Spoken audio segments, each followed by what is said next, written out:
The Americans, Revolution and Resolution by Addison A A Bhuyan. Teaser. Exterior, Washington, D.C., twilight.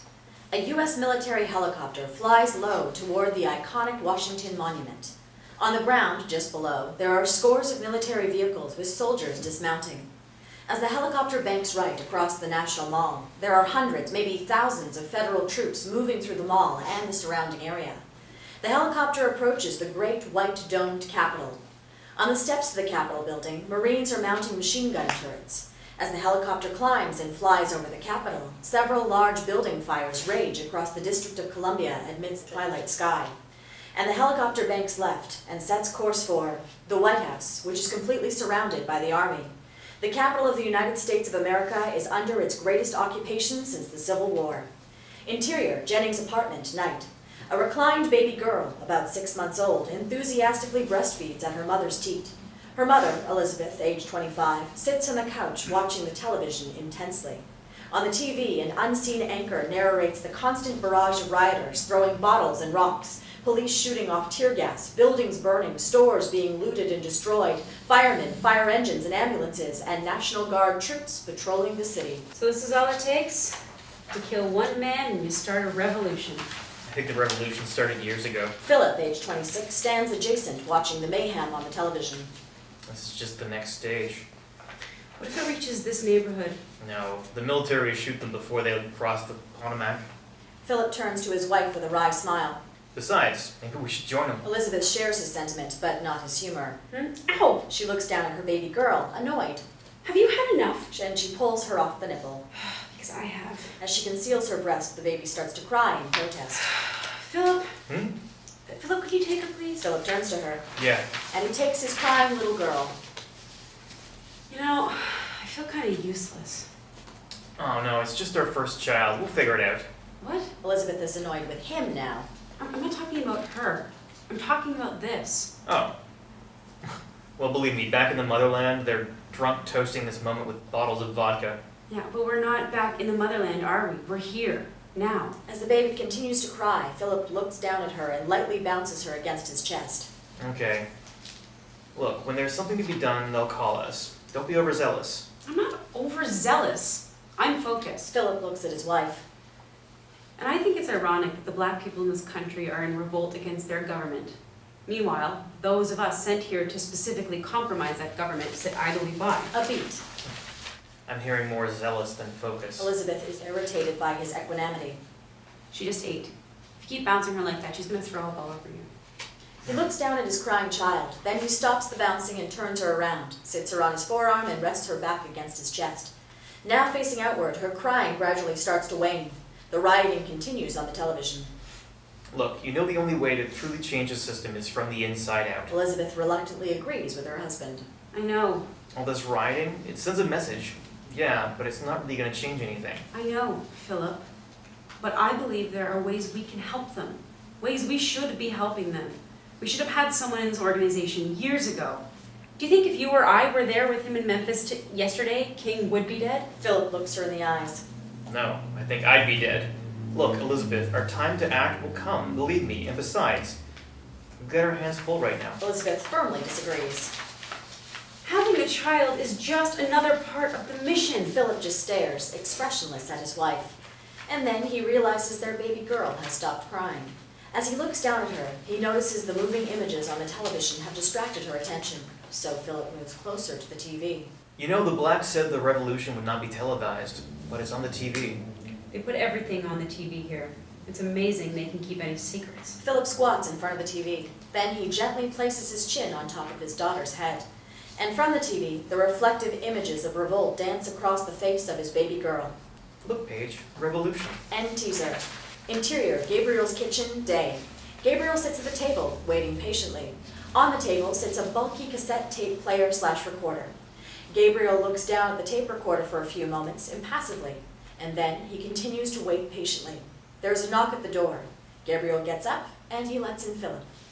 Thank you for coming. Philip walks past him. That's what I do. You call, I come. He approaches the table, he looks at the tape recorder. By the way, thanks for your help with Elizabeth getting to see her mother one last time. Gabriel heads back to the kitchen. Would you like something to drink? No. Philip sits down at the table, then so does Gabriel. No thanks is necessary. I relay information back and forth. I may have an opinion, but I do not make the decisions. You know this. Philip knows this only too well, and he looks down at the tape recorder again. I hope Elizabeth is contented. Philip looks back at him, but he doesn't respond. And how did Paige take the trip? Philip briefly ponders the question. It was good for her. She needed some answers to all the questions she had lately, and meeting her grandmother was an important step. A step to where? Philip hesitates. To her acceptance of who she is, and who and what her parents are. You don't think the trip was a bit overwhelming?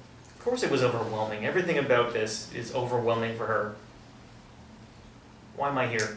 And Gabriel depresses the play button on the tape recorder. The tape plays, continuous. Muted phone ringing, a click. Hello? Hi, Alice? Upon hearing his daughter's voice, Philip shoots a serious look across the table at Gabriel. It's Paige. Can I talk to Pastor Tim? Yeah, of course. Muffled background noises. Hi, Paige. Hi. Are you okay? No, I'm not. What's wrong?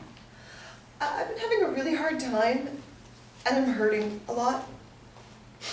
I don't know what to do. For a moment, Philip lets his concern wash over his face. Gabriel notices impassively. Well, first of all, Paige, have you prayed about this? I've tried praying, and it doesn't help. Can you please help me? Yes, Paige. Of course I will help you. In any way I can. I can't take it. They're liars. They're liars, and they're trying to turn me into one. Philip looks at Gabriel again as if offended by her comment. Paige, who are liars? My parents. Your parents? They're not who they say they are. What do you mean? They're not Americans. Gabriel watches Philip. Philip watches the tape recorder. Okay. Paige, what's going on? I'm not supposed to say it.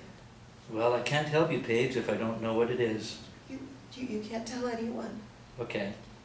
It'll be between you, me, and God. They're Russians. Extended pause. Philip looks away from the tape recorder. Pastor Tim? I'm here, Paige. You mean they're of Russian descent? No, yes. But it's more than that. It's worse than that. Paige, being Russian is not inherently bad. Pastor Tim, they're not just Russian. They're Russian spies. A pause. Paige, what are you talking about? They're Russian spies, Pastor Tim. They spy for the Russian government. As he grows more and more irritated, Philip just stares across the table at Gabriel. Gabriel is not unsettled. Paige, I'm sorry, but I find that rather difficult to believe. But it's true. Door knocking in the background, door opening. Hey, Paige, can I... Henry! Muffled noises. Pastor Tim, please believe me. Click. Dial tone. Philip looks as if he's either going to kill Gabriel or he's going to cry. Instead, he just points at the tape recorder. What is this? Gabriel depresses the stop button. It's a recording of your daughter. Is the tap on our phone, or good old Pastor Tim's? A beat. Your phone has been tapped for just over a year now. Philip is livid. I... He violently pushes his chair back and gets up as the chair tips over and hits the floor. Gabriel calmly looks up at him. Then Philip picks up the chair, sits back down, and pulls his chair in closer to the table. You know I give. Elizabeth and I, we give, and we give, and we give, and we give, and we take nothing. Gabriel listens patiently. We are in this country for one reason and one reason only, and the things we've done for the motherland, and you still don't trust us? Philip, I don't have to trust you. I told you. You know. I do not make the decisions. Oh, shut up! Gabriel's both insulted and disappointed. Philip takes a moment.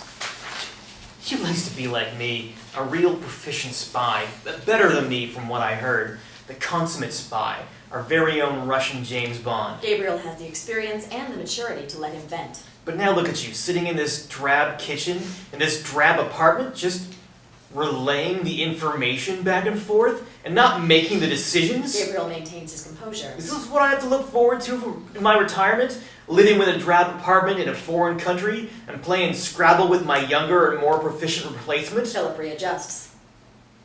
Why isn't Elizabeth here? A beat. We thought it would be best if you took the lead on this. being that you're emotionally closer to Paige. Philip is unsure how to take this comment. We? I thought you didn't make the decisions. I told you I may have an opinion, which is why you bothered to thank me when you walked in. Philip reluctantly takes his point.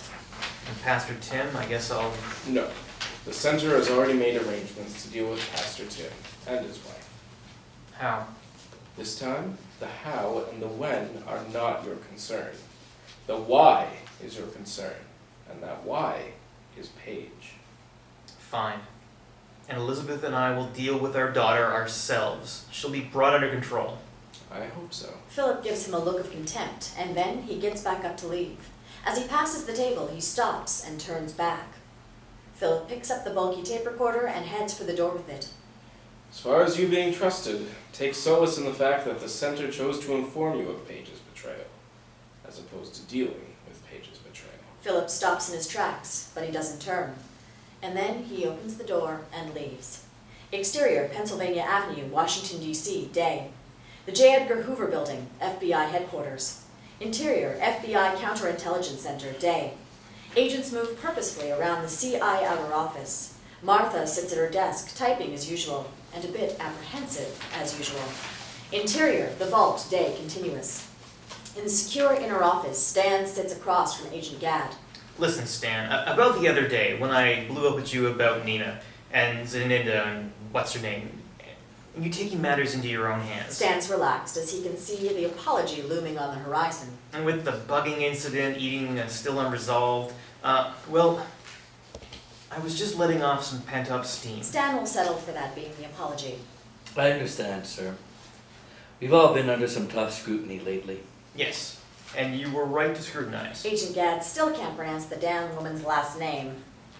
Zenita.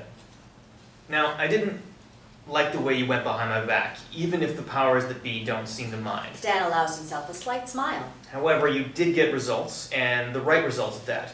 So, I really only have one point to make here. Do you trust me, Agent Beeman? Stan is a bit taken aback, but he answers without hesitation. Of course, sir. Good, because I have to trust you. In the CI outer office, Martha looks up and is unsettled to see Deputy Attorney General Warren and Agent Walker Taffet walk into the CI office together, and they walk right up to her. Where is Agent Gadd? In the vault. We have to be able to trust each other, Agent Beeman. Stan silently agrees with him. Especially if there's still any real traitor in our midst. And then the door opens and in walks the Deputy Attorney General, followed by Agent Taffet, the Grand Inquisitor. Stan and Agent Gadd turn, and then both agents stand. Mr. Deputy Attorney General. Agent Gadd? Agent Beeman? Mr. Deputy Attorney General? Stan gives a quick look to Agent Gadd and then decides to excuse himself. But as he starts to leave, You might as well stay, Agent Beeman. This concerns you as well. and Agent Taffet closes the office door. Okay. The Deputy Attorney General takes a seat, and then so do the rest of them. Agent Gadd, the investigation into the bugging of this office, although incomplete, has reached, well, kind of an impasse. Impasse? Yes, you see, well, The deputy turns to Taffet, Agent Taffet can elaborate. and Agent Taffet is happy to do just that. After extensive interviews of every agent in this office, I've come to the conclusion, albeit tentative, that the most likely scenario, 77% likely by the way, is that you, Agent Gadd, planted the bug in your own pen, yourself. Come again? Stan looks incredulously at Taffet. There's no definitive proof. However, at this juncture, and considering current events, the President feels some kind of action needs to be taken. The President? Your President. Thank you, Mr. Deputy Attorney General, for reminding me that I'm an American. Agent Gadd, effective immediately, you are being placed on an indefinite leave of absence. Now Agent Gadd begins to get angry. Indefinite? Pending further investigation of the bugging of this office. You think there's a 77% chance I bug my own pen, so you're placing me on a leave of absence? With pay. Oh, with pay. Oh, so it's like a vacation? Why didn't you say so? Agent Gadd gets up. Instinctively, so does Stan. And Agent Gadd looks over at him. Agent Gadd, despite how you may feel, this isn't personal. Then Agent Gadd looks down at the deputy. With all due respect, Mr. Deputy Attorney General, it's always personal to someone. Agent Gadd proceeds to the door as he opens it, but then he stops. In the CI outer office, as the door to the vault opens, Martha turns. In the vault, Agent Gadd turns to Taffet. If you think I'm gonna let my career at the Bureau be destroyed by something I didn't do, you've got a whole nother thing coming. In the CI outer office, Martha registers Agent Gadd's defiant statement. In the vault, off Taffet's look, Agent Gadd exits the vault and slams the door behind him. In the CI outer office, as he tromps through the CI office, he looks at the suddenly concerned staff. Martha watches Agent Gadd intensely. Agent Gadd looks around and then locks eyes with Martha, and she forces herself to maintain eye contact. In the vault, the deputy turns to Stan. Agent Beeman? Stan stands there, unsure of what just happened. Sir? The deputy stands, and then so does Taffet. In the interim, you will serve as the acting head of counterintelligence. Stan tries not to appear too shocked. Sir? Yes, sir. So far, your intuition has served you and this administration well. Yes, sir. Thank you, sir. The deputy turns to Taffet. Give us a moment. Taffet reluctantly leaves the room and closes the door. In the CI outer office, Agent Taffet turns and sees Martha looking at him. Martha locks eyes with him, but this time she looks away. In the vault, Agent Beeman, with regard to Zaneta Priobrazanskaya, Stan is momentarily impressed by the deputy's pronunciation. your actions prove to be a victory for this administration, and your ability to make contact with our Russian counterparts is indispensable. The deputy moves closer to Stan. Simply put, you get results. And results are what this administration needs. Now, we still need you in the field. So, Agent Taffet will remain in this office while he continues this investigation. And I want you to think of him as your eyes and ears in this office when you're away. He's already been briefed. Stan is trying to absorb this surreal moment. Yes, Mr. Deputy Attorney General. Sir. Okay, well, Agent Beeman, you keep following that intuition of yours. The deputy turns to leave, and then Stan snaps back to the reality of this moment. Mr. Deputy Attorney General. The deputy turns his head. My intuition tells me that Agent Gadd is not a traitor. The deputy turns his full body to face him. Good. Then find us the real traitor. Off the deputy's look, Stan watches him as he exits the room. Interior, Jennings travel, back office, day. Elizabeth sits at the desk going over an itinerary on the computer. Through the office window, she sees Philip enter the travel agency. Philip opens the office door. Elizabeth? She's still studying the monitor. When he doesn't respond, she turns her head, and she registers the troubled look on his face. Let's go for a drive. Exterior, rundown section of Washington, D.C., day. Philip's car is parked on a street in the neighborhood of D.C., still suffering from the forgotten 1968 riots. Interior, Philip's car, day. Philip and Elizabeth sit inside listening to Paige's tape play on the bulky tape player recorder. Paige, what are you talking about? They're Russian spies, Pastor Tim. They spy for the Russian government. Paige, I'm sorry, but I find that rather difficult to believe. But it's true. Door knocking in the background, door opening. Hey, Paige, can I... Henry? Muffled noises. Pastor Tim, please believe me. Click, dial tone. Elizabeth stares out the car window at the urban blight. Philip depresses the stop button. We should pick her up at school right now. No, I don't think that's a good idea. Elizabeth turns to him, her frustration growing. Right now, she doesn't know we know, which buys us a little bit of time. Time? She could be telling the whole school, the principal, her favorite teacher, I don't think Paige is gonna tell anyone at her school. her best friend. I'm pretty sure Pastor Tim is her best friend. We can't be sure who she's telling, and time is the one thing we have the least of. Relax, we'll figure this out. No, I won't relax until we do figure this out. Elizabeth tries to calm down, but she doesn't want to. They're tapping our phone? Damn it, Paige! Elizabeth looks down at the tape recorder. I swear, I've never wanted to hit Paige until now. Philip looks at her. Elizabeth, I'm just as angry about this as you are, believe me, but we have to focus and think this through today. She takes a moment. We have to take care of Pastor Tim. Actually, we don't. The center is going to take care of Pastor Tim and his wife. How? Gabriel wouldn't tell me. But we've got our hands full with Paige anyway. The question is, how do we deal with this without totally losing our daughter? She gives him a hard look. Paige made a mistake. A mistake that we're now forced to rectify. She thought she was doing the right thing. The right thing? I mean, in the eyes of God. Elizabeth looks at him, incredulous. Hey, it's what she believes.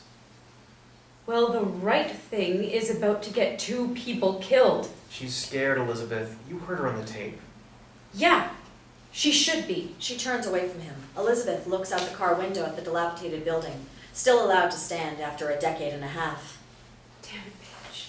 Damn it. Exterior, shuttered warehouse, day. Stan's car is parked out front as the dormant warehouse looms in the background. Interior, Stan's car, day. Inside his car, Stan sits alone with his thoughts and a most pleasant countenance. Through the window, someone approaches the car and gets in the passenger side. It's Oleg. You know, we have to stop meeting like this. Stan turns to him with a soft smile. Thanks for coming. Oleg regards his slightly off-putting smile. I mean it. Stan gets to the business. Look, the trade, Zenaida for Nina, it's not going to happen. Oleg doesn't look surprised. Apparently, Nina is not important enough to give up a real KGB agent. Figures. Why trade a higher level of Russian for a lower level one? Or a non-American? Yeah, I guess. But still, we had to try. Now Zenaida Preobrazhenskaya is your ace in the hole. You can save her for a rainy day. Stan wants to object, but he knows Oleg is right. And then Oleg checks the back seat. What, no American beer this time? Stan laughs a little, No, but then he purposefully loses the smile. I'm not really in the mood to celebrate. Right. Look, Oleg, as long as Nina is still alive, we should still try to get her out. Oleg turns to him, slightly bemused. You must have really fallen in love with her. Stan doesn't care much for his facetiousness. It doesn't matter how I feel about her. What matters is Nina doesn't deserve to die in some Russian gulag. Well, it could be worse. They could execute her for treason. Would that be worse? And the reluctant comrades stare down on each other. Besides, who says Nina is in a gulag? What do you mean? Oleg shrugs it off. Where is she? I don't know. But someone does. Anyway, I guess our business together is concluded. Agent Beeman? I think we should keep the lines of communication open. Why? So I can end up like Nina? And with that, Oleg starts to get out of the car. Oleg, Oleg stops and gives Stan one last moment of his time. you know, the lines of communication go both ways. And trust me, rainy days are coming. Off Stan's look, Oleg exits the car. Interior, Jennings' garage, day. As the garage door rises, Philip's car backs in and parks. And then, through the windshield, Philip activates the garage door opener again, and it starts to close down. Philip and Elizabeth remain in the car. The kids will be home soon. Elizabeth is preoccupied with her own thoughts. We should take her away for a little while. Okay? Where? Elizabeth turns to him. You know. Philip studies her face a few moments. Then he realizes, Okay. Alright. And Henry too. No. No, Philip, not Henry too. I don't know, Elizabeth. I mean, to think we're gonna have to go through all this over again with Henry when the time comes. Maybe for Henry, the time won't come. Philip can live with that. Alright. Besides, no need to make the situation any more complicated than it already is. But what are we gonna do with Henry? In the garage, they hear the doorbell ring. Philip looks at his watch. Speak of a little devil. He must have forgotten his key. Philip activates the garage door opener, and the garage door starts rising. As it reaches the top, Pastor Tim steps into its frame. Elizabeth and Philip are surprised as they give each other peripheral looks, and with a soft smile, Pastor Tim sort of waves at them. Interior, Jennings' living room, moments later. Pastor Tim sits on the couch. The Jennings sit adjacent. So apparently, Paige has been pretty upset lately. More than upset even. I would say distressed. The Jennings look quite concerned. Really? In what way? Well, it seems she's been having trouble at home with her parents. The Jennings still appear engaged, but neglect to respond. Look, I don't want to come between you and your daughter. As a matter of fact, the Bible says, honor your father and your mother, so that you may live long in the land the Lord your God is giving you.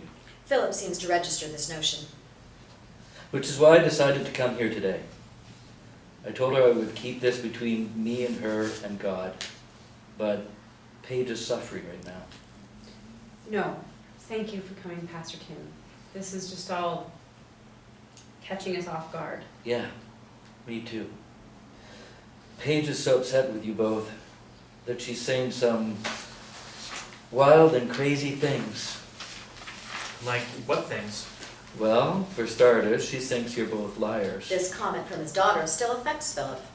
Did she mention what we're lying to her about? As a matter of fact, she did.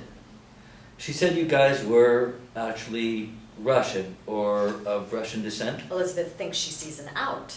Oh, well, we do have some Russian ancestry. And as a matter of fact, we recently told Paige about that. And Philip sees it too. It's funny. I guess it's the Cold War and current events. But I told her being Russian is not inherently bad. Philip feigns a little laughter. But then she said something really wild. She said you weren't just Russian. Pastor Tim looks Philip in the eyes. She said you were Russian spies. Philip stares back at him and then laughs a little, again. That is wild. Yeah. I basically told her I didn't believe it. I figured it's a desperate cry for help. Elizabeth looks at her husband and then Pastor Tim. We didn't know she was so unhappy. Pastor Tim looks her in the eyes. But then I thought, Paige, she doesn't lie. As Philip watches him, he can't quite see that out anymore. Which is why I trust her. Whatever has to be done now, Elizabeth looks like she's ready and waiting to do it. And why she trusted me. Then, Pastor Tim and the Jennings stare across at each other like duelists. But none of that may matter anymore. A beat. Потому что я русский, а также. Both Elizabeth and Philip are nonplussed. And then the sound of the key in the lock, and the front door opens, and Henry walks in, backpack over his shoulder. Oh, you're home. Off Philip's piercing look, Pastor Tim, his back to Henry, sits still, doesn't turn around, and doesn't say anything. Hi. Henry steps towards the living room. Hi, sweetheart. Why don't you go wash up and stuff? She smiles at her son. How about pizza for dinner? Henry ponders a sec and then starts walking backwards. Okay. And then he turns and runs upstairs. Elizabeth turns back to Pastor Tim. Philip just sits there, brooding. So Pastor Tim takes the lead. Look, I know this is a bit of a surprise to spring on you. And obviously, it wasn't supposed to play out this way. However, I can still help with Paige. Elizabeth only grows more aggravated, and Philip's slow burn is beginning to catch fire. She trusts me. She confides in me. And a confidant is exactly what she needs right now. I know you're her parents, and I respect that. That's why I came here. But you have to consider the current circumstances. And, let's face it, you're not exactly Paige's two favorite Americans right now. Pastor Tim, shut the fuck up. You know, Pastor Tim, or whatever the hell you are, from the day I met you, I disliked you. I loathed you. And I thought it was the whole God thing, you and your religion, but now I realize it has absolutely nothing to do with God. Pastor Tim stares at him, then appears a bit confounded. Man, you're coming undone, aren't you? You're unhinged. Pastor Tim turns to Elizabeth. Like father, like daughter, huh? Philip jumps up. Elizabeth jumps up and grabs her husband's forearm. Pastor Tim gets to his feet, and Philip is ready to pounce if the leash is taken off. Elizabeth turns to Pastor Tim, and in no uncertain terms, Leave. Now. Before Paige gets home. off her look. All right. And he turns and leaves the Jennings residence. Interior kitchen night. The Jennings family sit at the table eating pizza for dinner. Elizabeth, Philip, and Paige are all in their own individual worlds. Henry is the only one present in the moment. Kinda. I pity the fool, Dad, who doesn't like pizza. Paige turns and shakes her head at her brother's foolishness. Philip looks up from his thoughts. What? Henry does an even more convincing impression. I said, I pity the fool who doesn't like pizza. Philip just stares at him. Henry, what the heck are you talking about now? Oh, come on, Dad, you don't know? How was school today, Paige? Philip looks over at his daughter. Fine. Take a guess, Dad. Did you learn anything new? Yes. And she turns to her mother. But not at school. Elizabeth stares her down, Dad, Yeah? and Paige looks away. take a guess. Philip turns to his son. I don't know, Eddie Murphy again. No, Dad, not Eddie Murphy. Philip looks at Paige, a little annoyed. I pity the fool who calls me Eddie Murphy. Paige looks up for her pizza at her father, and she knows he's not annoyed with Henry. The phone rings. Elizabeth puts down her pizza and picks up a napkin, and she wipes her hands as she gets up. Guess again, Dad. Henry. Elizabeth answers the phone. Paige rolls her eyes. Another phone call during dinner. Philip shoots his daughter a sharp look. Paige catches it and then goes back to eating her pizza. I pity the fool who calls me when I'm eating my pizza. Philip gives his son a look. Henry. At the phone. Sure, I can do that. Fine. I'll see you tomorrow then. She hangs up and she gives Philip an uncertain look. At the table, Philip stares back at her, concerned. It's Mr. T, Dad. He turns to Henry. What? I pity the fool who doesn't know Mr. T. Elizabeth sits back down to her pizza, I pity you, Dad. and Philip just stares at his son. Exterior, park bench, day. Claudia sits alone on a park bench overlooking the Potomac as she stares blankly across at America's capital. Elizabeth walks up the path towards her and then sits down on the same bench. They both stare straight ahead. You know, we have as many moments back home. But here, so many of them are almost pristine white. White representing good, of course. Elizabeth looks across the Potomac. It's just a perception. We all want to believe we're the good guys. So how is Paige? By this question, Elizabeth is already annoyed. Confused, scared. How do you think she is? You know I have to ask. Who the hell is Pastor Tim? Yes. He told me he paid you a visit, and how well it went. I told him it was probably not a good idea. But then we figured the cat's out of the bag. I'm gonna need an answer to my question. Claudia sighs at her impatience. He's my asset, Elizabeth. You're his handler? No. I was brokenhearted when you and Philip left me. Elizabeth looks a mixture of hurt and disgust. Look, as it turns out, it's a good thing he was in place. If Paige didn't have her pastored him, then she would have confided in a real American. Claudia can't help herself. You should thank God for Pastor Tim. Elizabeth sits there, almost crestfallen. Okay, let's get to the business at hand. We think it would be best if we took Paige now. What? I know, it's sooner than expected, but... It wasn't expected. Claudia readjusts. Elizabeth, if ever there was a time to begin Paige's training, it's now. Surely you knew the day would come. Elizabeth begins to steel herself again. Well, that day hasn't come yet. Claudia sighs again. It's like puberty, when we get our first period. We may not be ready, but the day has come. Elizabeth turns and looks at her. Claudia doesn't turn, however. She cracks the slightest of slight smiles. They're not taking Paige. Not now. Not in her current condition. Is that an order? It would be a mistake for them to take her now. Trust me, I know my own daughter. Do you? Elizabeth is affronted by her question. For now, she stays with her family. You know, it may seem as if the decision is yours, but it only seems that way. Elizabeth registers the threat. Don't forget, Elizabeth, we're the good guys. Don't forget, Claudia, I already had to beat the shit out of you once. Claudia turns to her, Oh, I haven't, sweetheart. and Elizabeth gets up and walks away down the path. Interior, Paige's school, hallway, day. Elizabeth finishes putting coins in a payphone and punches the digits on the keypad. Interior, Jennings travel, back office, day. Philip sits reclined with his feet up, contemplating. The phone rings. He continues to just sit there. On the fourth ring, Jennings travel. interior, Paige's school, hallway, day, intercut. Philip, Hey, I met with Claudia. She's Tim's handler. why am I not surprised? I'm at Paige's school. I'm gonna take her out. It's Friday. Fine, take her. You wanna meet me at home? Yeah. Elizabeth hangs up. Philip hears the dial tone, but doesn't hang up the phone. Interior, Paige's school, classroom door. Elizabeth knocks on Paige's classroom door. Inside, Paige's teacher looks over and then comes to the door. She opens it. Inside the classroom, the teacher turns to the class. Paige, Paige looks up. you can gather your things and come here, please. At the classroom door, moments later, Paige steps outside the classroom with her books. Mom, what are you doing here? Come on, we're going home. Elizabeth turns to leave. No, Mom, I'm gonna go back to class. Elizabeth turns back to her. I'll see you at home, okay? Paige starts to go back to class. Paige, Paige turns around. what do you think I'm gonna say? Okay, go back to class and I'll wait for you in the car until you're done with school. Paige doesn't respond. Now, let's go to your locker, get your things, and we're going home. Interior, Jennings' kitchen, day.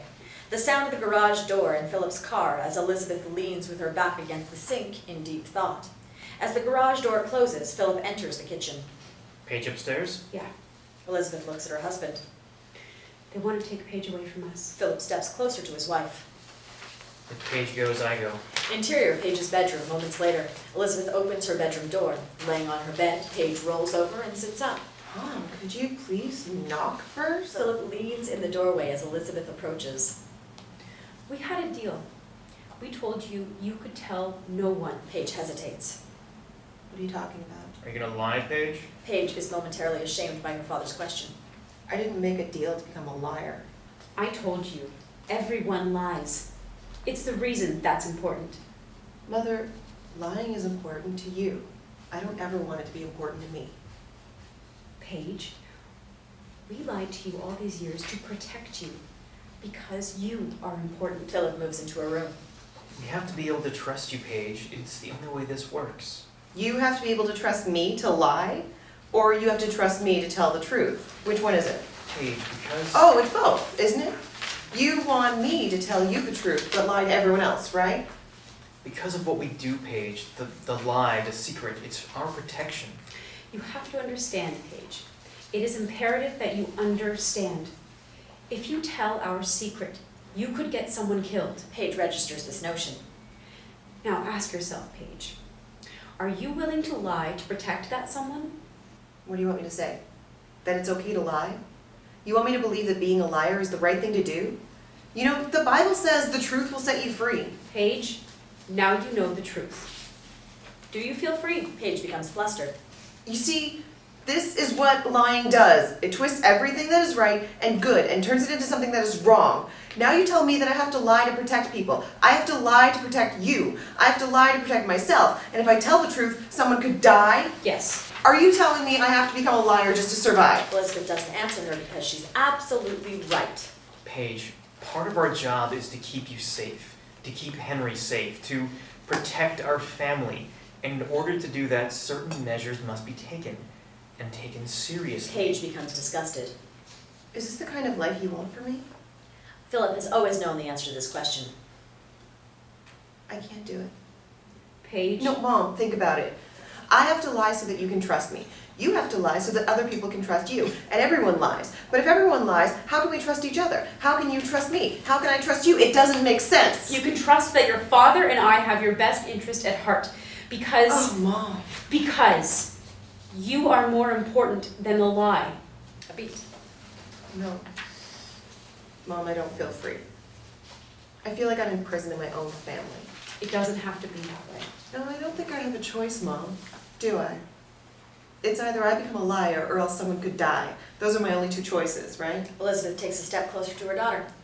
You want to know about Pastor Tim? Paige is suddenly fearful. Don't hurt him. She looks to her father for some reassurance. Dad, he doesn't believe me anyway. You want to know the truth about your precious Pastor Tim? What lie do you have to tell me now? Elizabeth restrains her anger. If something happens to him, I'll tell everybody, and eventually someone will believe me. Paige? No, Dad, it's not right. It's all wrong. I don't care what you guys say or how you say it. It doesn't make it right. This is not Russia, and I am not Russian. I was born an American. I grew up an American, and as God is my witness, I will always be an American. Elizabeth swings to slap her, but Philip catches the palm of her hand in his, and he holds it tight. And he gives his wife a look of understanding. Paige stands there, shaken but not stirred. And then Elizabeth turns back to her daughter. You want the truth? The whole truth and nothing but the truth? Paige does her best to stand defiant. Come on. Let's go for a ride. Elizabeth, I don't think that's a good idea. No more secrets. No more lies. Just the ugly, bitter, brutal truth. Elizabeth walks away, but then she stops and turns in the doorway. Paige hasn't moved.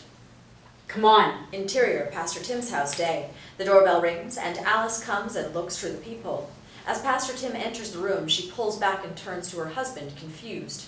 It's them. Pastor Tim is incredulous as the doorbell rings again, and then he becomes irritated.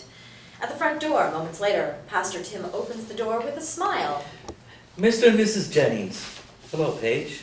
The Jennings are a mixture of emotions, none of them happy. Please, come in. Elizabeth, Philip, and Paige enter the house. Hi, Paige. Paige is obviously unsettled. Hi.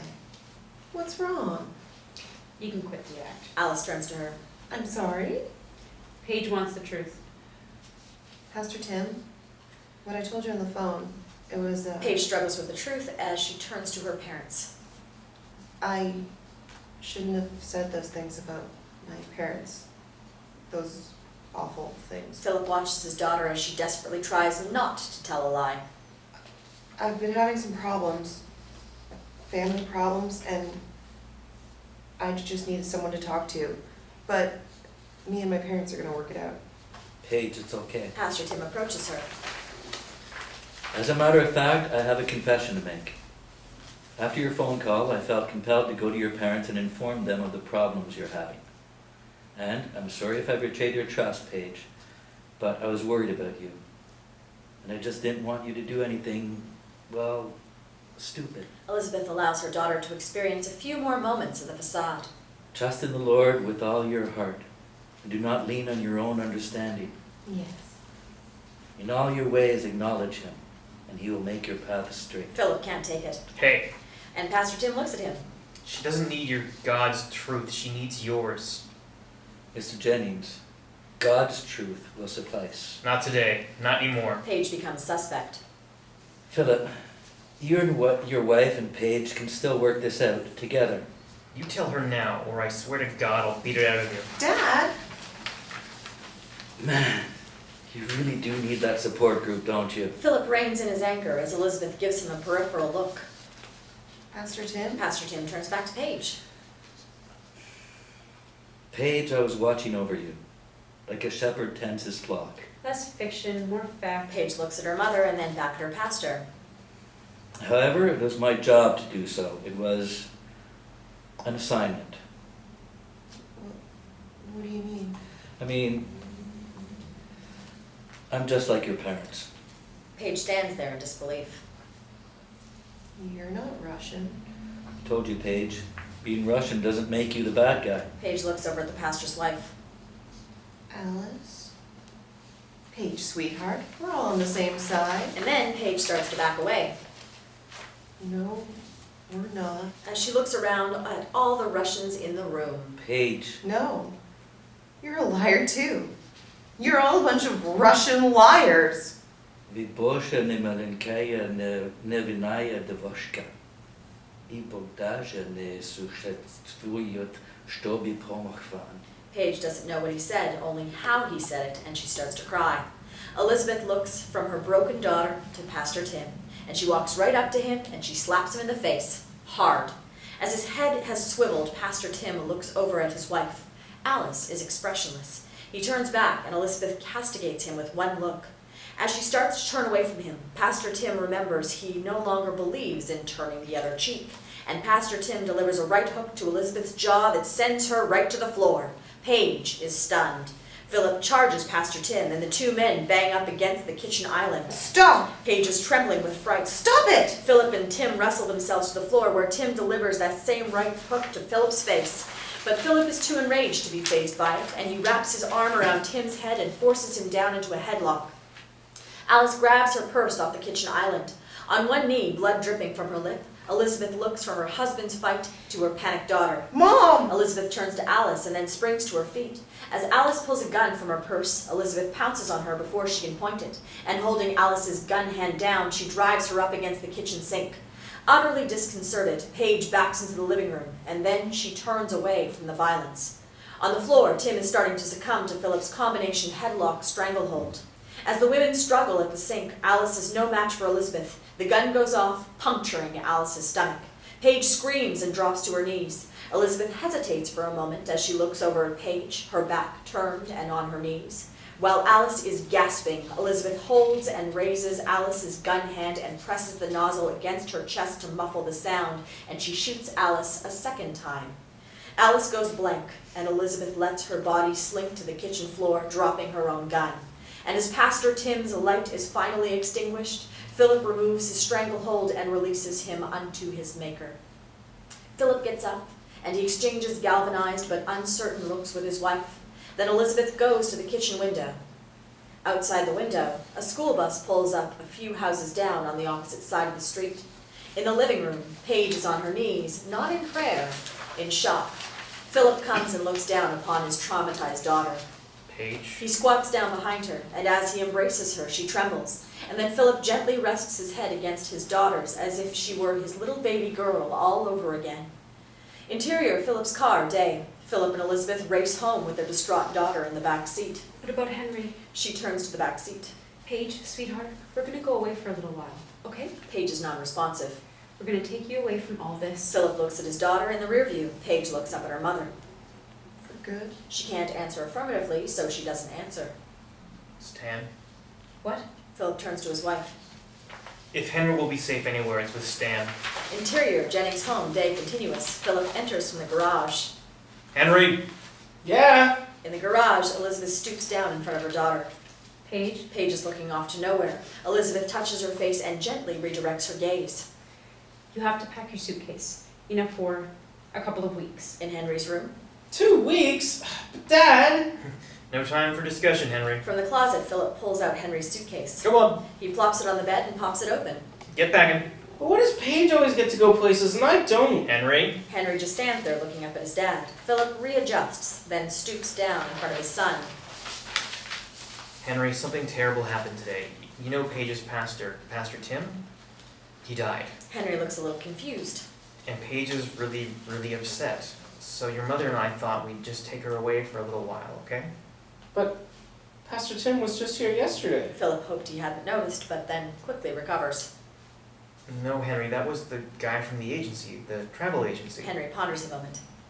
Oh. Philip rises and starts to leave. Come on, pack. I'm gonna make sure Stan's home. How'd he die? Philip stops in the doorway and then turns back to his son. Interior, Stan's house, day. The doorbell rings. Doesn't look like anyone's home. The doorbell rings again, and from outside, Philip knocks too. I'm coming! Stan comes to the door wearing only a bath towel around his waist. He checks the peephole, then opens the door. Hey, buddy. I was just about to jump in the shower. Philip enters and Stan swings the door shut. Stan, I'm glad you were home because I gotta ask a big favor of you. Huge. What's up, buddy? Paige's church pastor, he died. Oh, And she was pretty close to him, you know. She was baptized and... wow. I'm sorry to hear that. Yeah, anyway, Paige is pretty broken up about it, so Elizabeth and I thought we'd take her away for a little while. Just a week or two, but we don't want to pull Henry out of school too, and we can't leave him home alone, so we were hoping that maybe you could, Yes? or you could... Yes, Philip. Standing there in just his towel, Stan gives Philip a strong, reassuring smile. Henry can stay with me until you get back. I'd be happy to have him. Yeah? Oh, Stan, that's great, thank you. That's no big deal. Heck, he's over here several times a week anyway. Philip tries to ignore this comment. Well, I'll send him over by the time you get out of the shower. Okay. Philip starts heading back to the front door. Hey, Yeah? look, I'm sorry about Paige's pastor, but since you're leaving for a while, just wanted you to know that your son is in good hands. I figured. I got a promotion.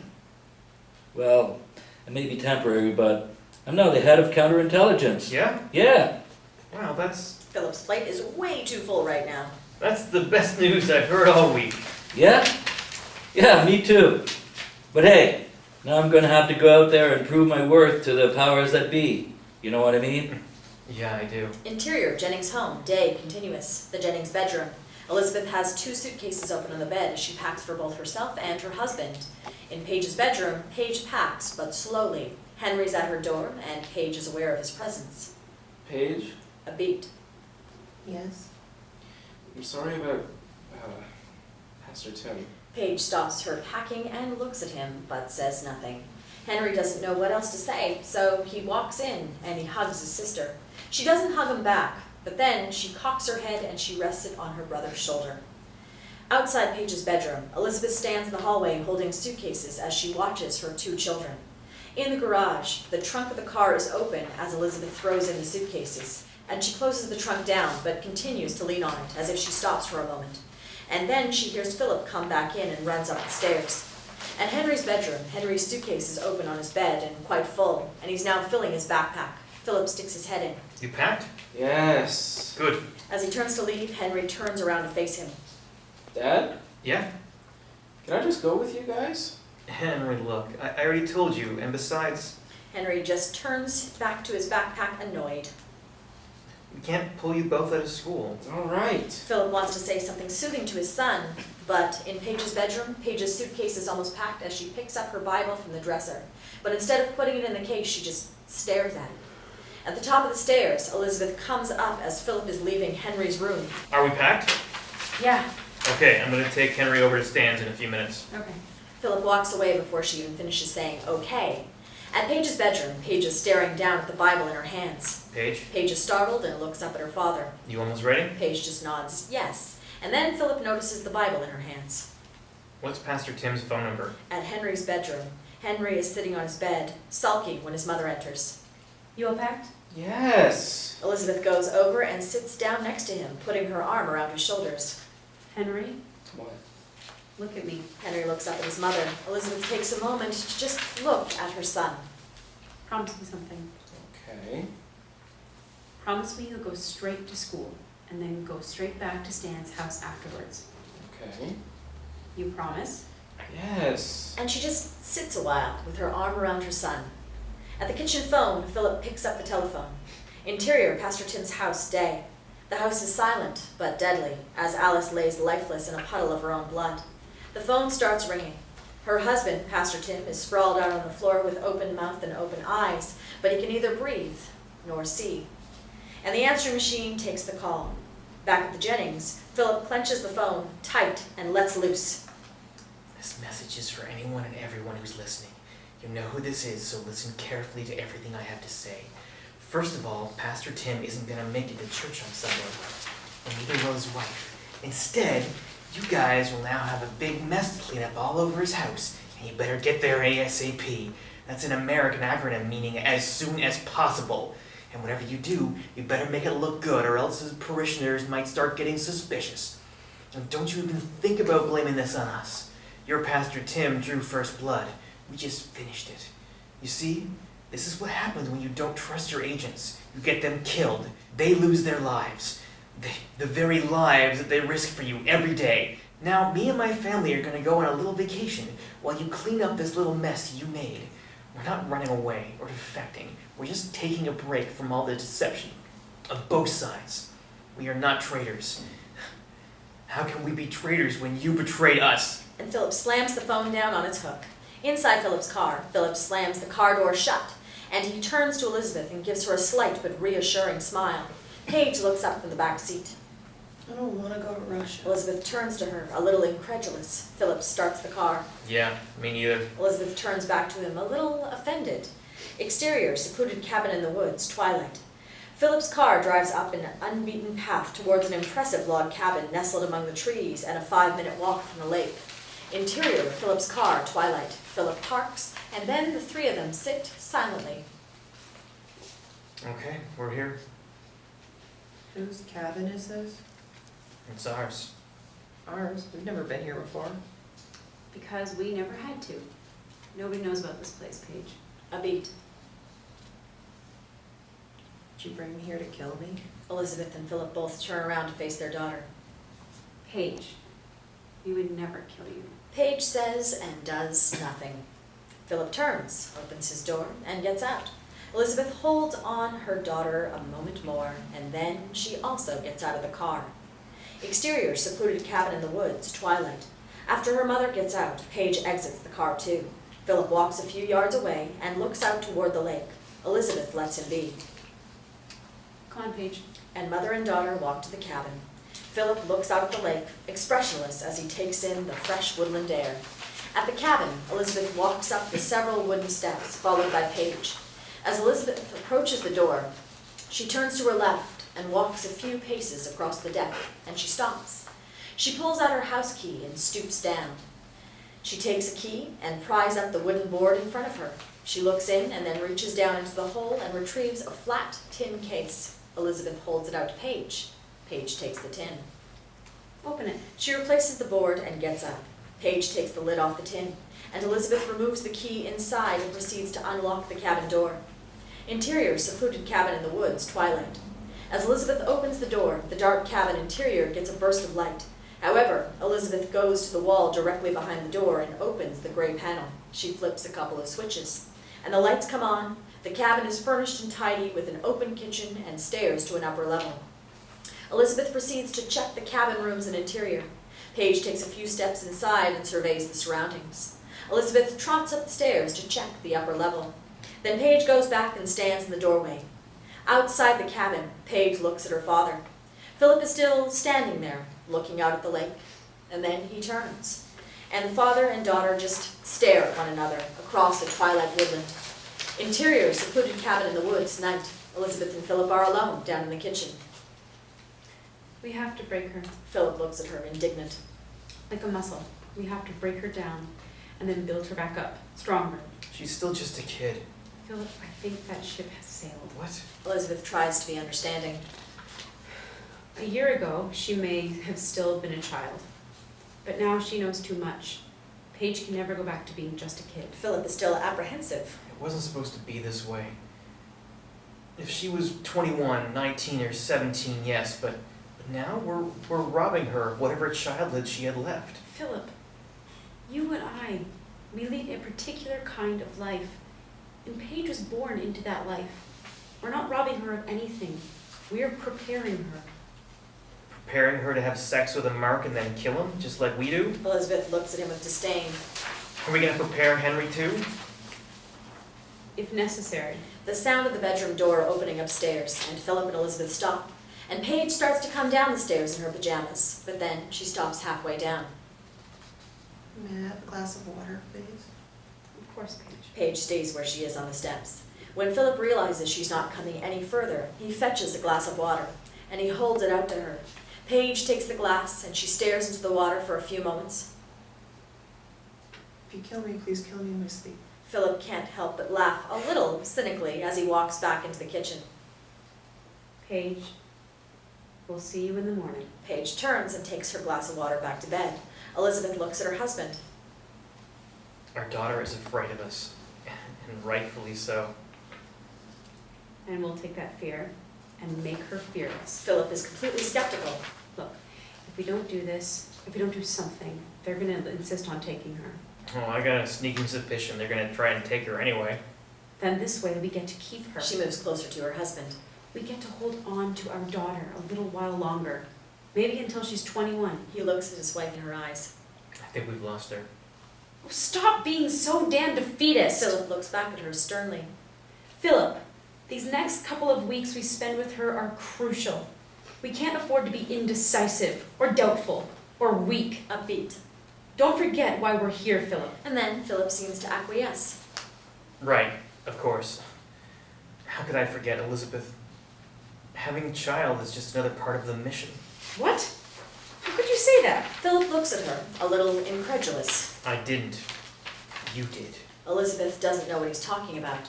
And off her look, Philip walks out of the kitchen. Elizabeth stands there, still unaware of what he meant.